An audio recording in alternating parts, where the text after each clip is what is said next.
വീണ്ടും വാർത്തകളിലേക്ക്. കോഴിക്കോട് മുക്കത്ത് സ്വകാര്യ ചിട്ടി കമ്പനിയിൽ നിന്ന് കോടികളുമായി ഉടമസ്ഥർ മുങ്ങിയതായി പരാതി. കാരാട്ട് കുറീസ് എന്ന സ്ഥാപനത്തിനെതിരെയാണ് പരാതി.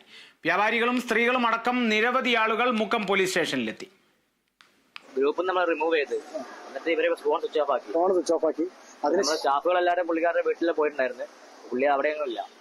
അപ്പോൾ കസ്റ്റമേഴ്സ് ഒക്കെ നമ്മളടുത്ത് വന്ന് നമ്മളോട് ചോദിക്കും, നമ്മളിപ്പോൾ ഇവിടുന്ന് ഇറങ്ങിയത് തടഞ്ഞു വെക്കുമല്ലോ, നമുക്ക് അറിയില്ലല്ലോ. കസ്റ്റമേഴ്സിന്റെ കൂടെ സ്റ്റാഫുകൾ എന്തായാലും ഉണ്ടാവും. ഞങ്ങളും ഒരു പരാതി എഴുതി കൊടുത്തിട്ടുണ്ട്. ഞങ്ങളെയും സ്റ്റാഫുകളെയും ചീറ്റ് ചെയ്തിട്ട് അവർ പോയിക്കെന്നുള്ള പരാതി ഞങ്ങൾ എഴുതി കൊടുത്തിട്ടുണ്ട്. അപ്പോൾ ഈ കസ്റ്റമേഴ്സിന്റെ കൂടെ ഞങ്ങൾ സ്റ്റാഫുകൾ എന്തായാലും അവരെ പൈസ വാങ്ങിയെടുക്കാൻ ഞങ്ങൾ കൂടെ ഉണ്ടാവും. ഇന്നലെ രാവിലെയാണ് എനിക്ക് ഇത് വരുന്നത്, കോള് വരുന്നത്. സ്റ്റേ ഓർഡർ വന്നിട്ടുണ്ട്. നമുക്ക് ഏകദേശം സ്റ്റേ ഓർഡർ തീരുന്നവരെ നമ്മൾ ഓപ്പൺ ചെയ്യരുത്, കാരണം അതല്ലെങ്കിൽ കോടതി അലക്ഷ്യമായി മാറും. അതുകൊണ്ട് നിങ്ങൾ ആരും ഓപ്പൺ ചെയ്യരുതെന്ന് പറഞ്ഞു. അത് പറഞ്ഞിട്ടാണ് അങ്ങനെ പറഞ്ഞു. ഞങ്ങൾ വൈകുന്നേരം ആയപ്പോൾ ഞങ്ങൾക്ക് വിവരങ്ങൾ കിട്ടുന്നു. പിന്നെ ഞങ്ങളെ ഗ്രൂപ്പിൽ നിന്ന് തന്നെ ഞങ്ങളെ ഡിലീറ്റ് ചെയ്ത് കളഞ്ഞു. വിവരങ്ങളുമായി റഫീഖ് തോട്ടുമുക്കം ചേരുന്നു. റഫീഖെ, എത്ര നാളായി ഈ ഒരു സ്ഥാപനം അവിടെ തുടരുന്നു? ഇനി എന്തൊക്കെയാണ് നടപടി? കാളിദാസ, ഇത് നമ്മൾ സ്ഥിരം കേൾക്കുന്ന ഒരു സംഭവം തന്നെയാണ്.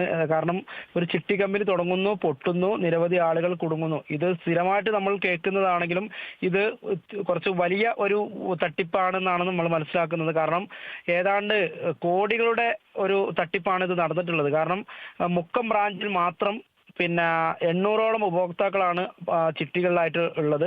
അതിൽ നിന്ന് 1 ലക്ഷം രൂപ വെച്ച് എടുത്താൽ പോലും 8 കോടിയിലധികം രൂപയാണ് ഇപ്പം ഇതിന്റെ ഉടമസ്ഥർ മുക്കിയതെന്നാണ് നമുക്ക് മനസ്സിലാവുന്നത്. ഏതായാലും നിരവധി നൂറുകണക്കിന് ആളുകളാണ് മുക്കം പോലീസ് സ്റ്റേഷനിൽ ഇപ്പോൾ പരാതിയുമായിട്ട് എത്തുന്നത്.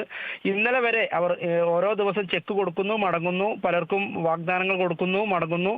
അങ്ങനെ പലരുടെയും ചിട്ടി കഴിഞ്ഞിട്ട് 4-5 മാസം കഴിഞ്ഞിട്ട് പോലും ചിട്ടി കിട്ടാത്തൊരു സംഭവം ഉണ്ടായപ്പോഴാണ് ആളുകൾ പരസ്പരം ബന്ധപ്പെട്ട് ഇത്തരത്തിൽ ഒരു പരാതി കൊടുക്കാനായിട്ട് എത്തിയിട്ടുള്ളത്.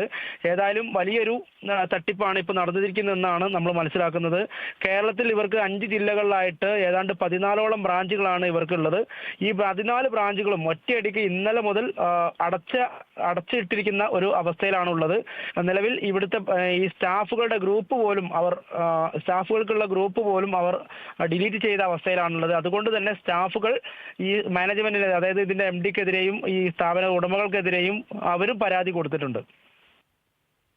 ശരി റഫീഖെ, എന്തായാലും ഗുരുതര തട്ടിപ്പ് തന്നെയാണ്. കാരണം ഒരു ബ്രാഞ്ച് അല്ല, കേരളത്തിൽ സംസ്ഥാനത്ത് 14 ബ്രാഞ്ചുകളുള്ള ഒരു സ്ഥാപനമാണ്. അതിപ്പോൾ മുക്കത്താണ് ഈ ഒരു പ്രശ്നം വന്നിരിക്കുന്നത്. ഈ എല്ലാ ബ്രാഞ്ചുകളിലെയും എല്ലാം വിളിച്ചാൽ കിട്ടാത്തൊരവസ്ഥയിലേക്കാണ് എന്തായാലും നിൽക്കുന്നത്. അന്വേഷണം തീർച്ചയായും ആവശ്യമാണ്.